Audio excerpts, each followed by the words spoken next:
going on YouTube? This video, it's time to install pistons and rods.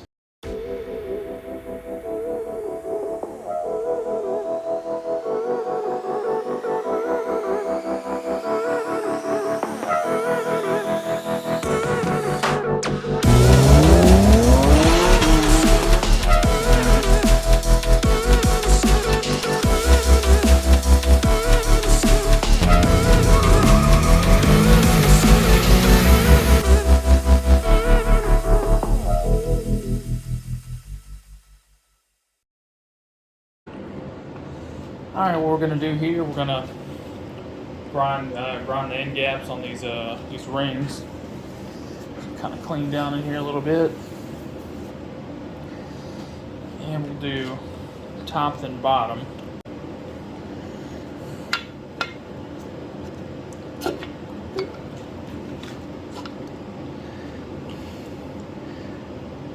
we'll stick that in there like so. Get it pretty close. It's pretty much butted up, so we need to take a little out. You can see the gap there. That gap might be 1 or 2 thousandths, something along those lines. So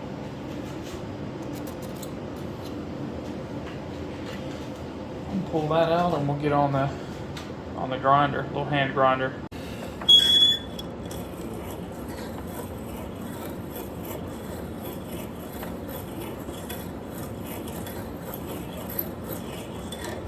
You want to take it real easy with it. You don't want to go too much all at one time.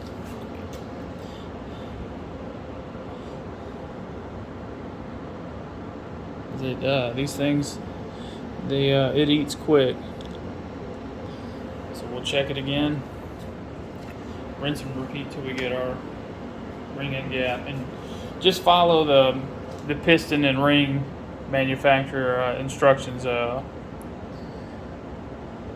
To get your proper end gap. Alright, so after we get all the ring end gaps set, and we get our oil scrapers, our second ring and top ring, get them all installed, next part will be checking our rod bearing clearances. Which we'll do for this, since everything is new. You'll put one set together, wipe all these ends. You don't want any dirt or debris or anything like that.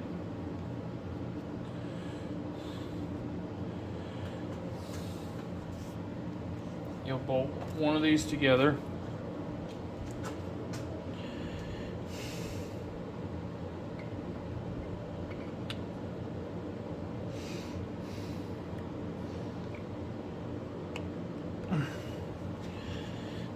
Put this in the vise here. I don't want to scratch anything up.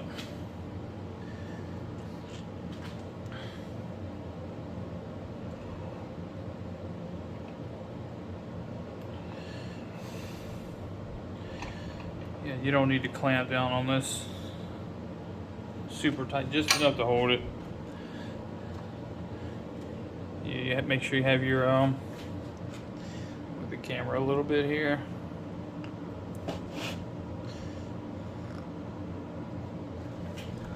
Make sure you have that ARP anti-seize on there. And these are the 3/8 variant.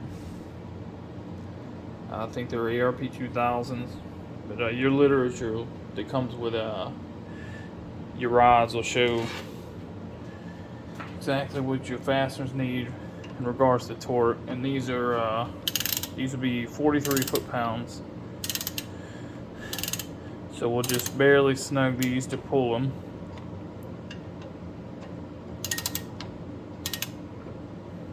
Just to close up the gaps.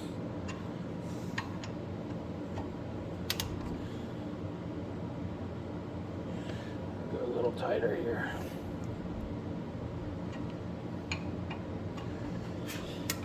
kind of go a little tighter at a time here. 43.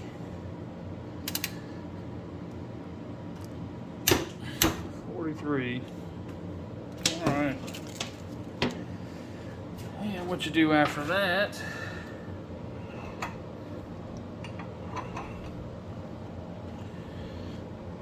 we'll do similar to how we did with the main journals. We'll measure the main journals first, and then we'll set our dial bore gauge. We'll set it for that dimension, and then check this in a couple spots, and that'll give us on our dial bore gauge. It'll give us our clearance, our oil clearance. So, all right. So what we'll do here, check our journals. They're all the same grade. All the same grade on the crank and on the block. So what we'll do, get one here.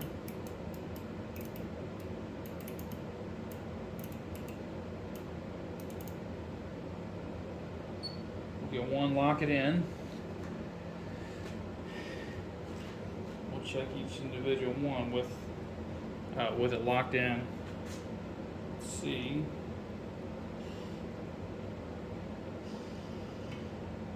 That one's right. Just check them all out. Make sure you clean these really well before you do this.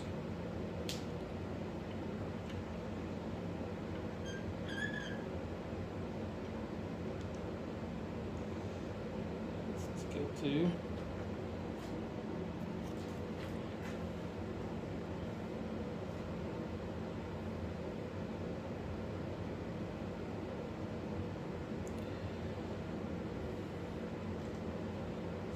One. Move to the next.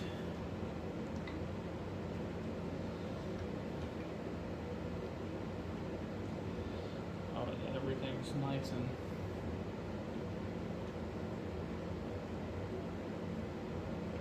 snug.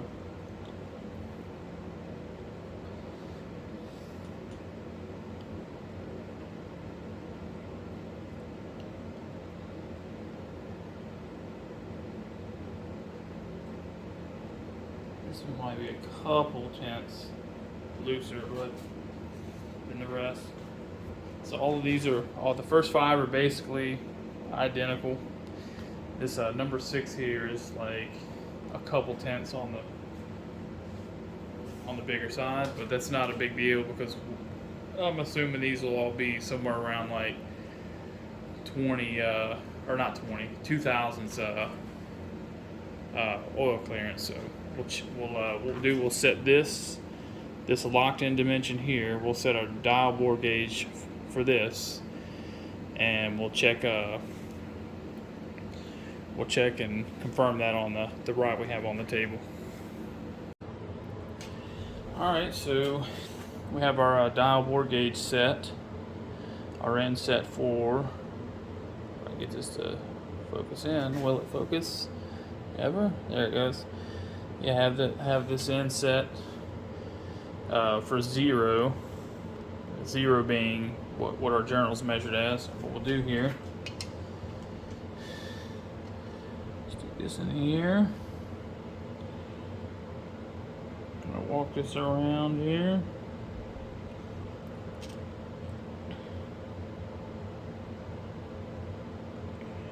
We have about 2.5, roughly. 2.5 thousandths. Checking a couple other spots here just to make sure it's all round.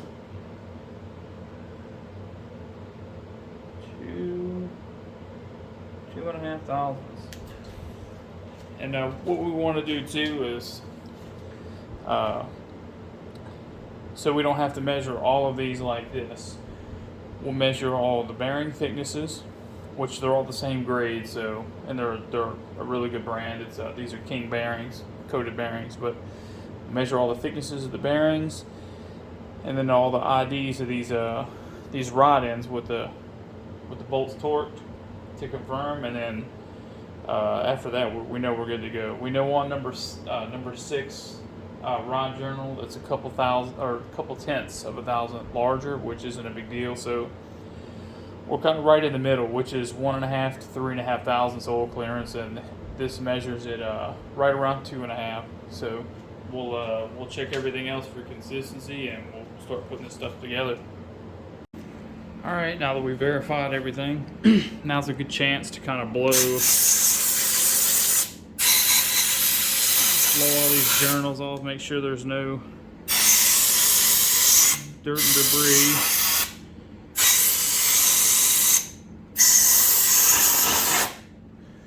No dirt and debris on any of them. We'll get our assembly lube here.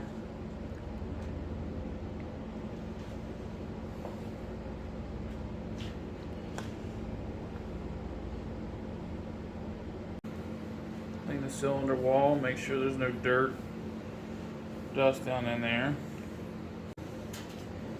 This is it here. You can get online at like Amazon or something like that and find these for like cheap. I think this is like $10 or something. But it's a tapered sleeve. For a little bit of oil. Throw a little bit of oil on this. Now, just remember, valve release on these pistons for this engine go towards the inside of the engine. So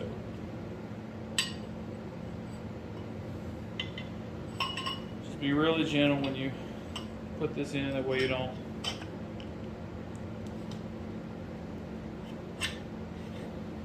scuff the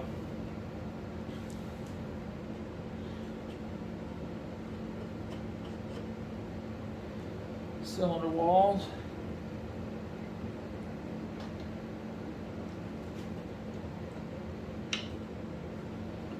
Everything lined up pretty well in here.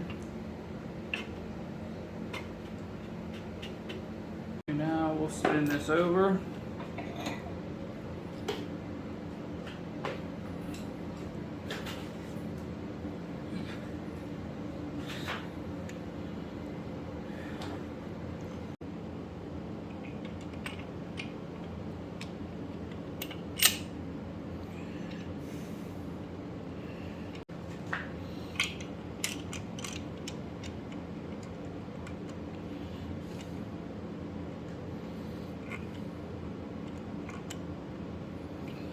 And just get them kind of touched off. That way you can spin it around to the top.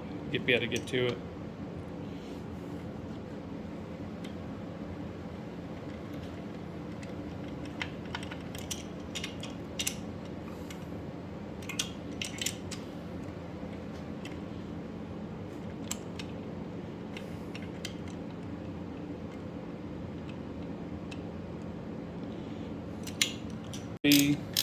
As we said before, there's the VQ37VHR. It's 3/8. It'll be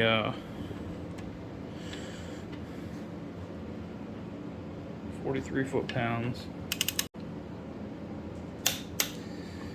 Check them, and that's it. Little rotations here.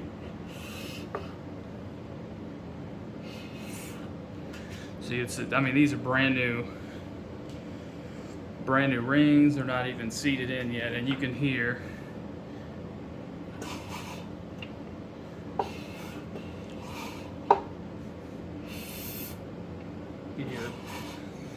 building pressure and pulling vacuum. Got all the rods, pistons in. We'll just rotate it here. Just make sure everything turns without bonding up. Number 1 to top dead center here.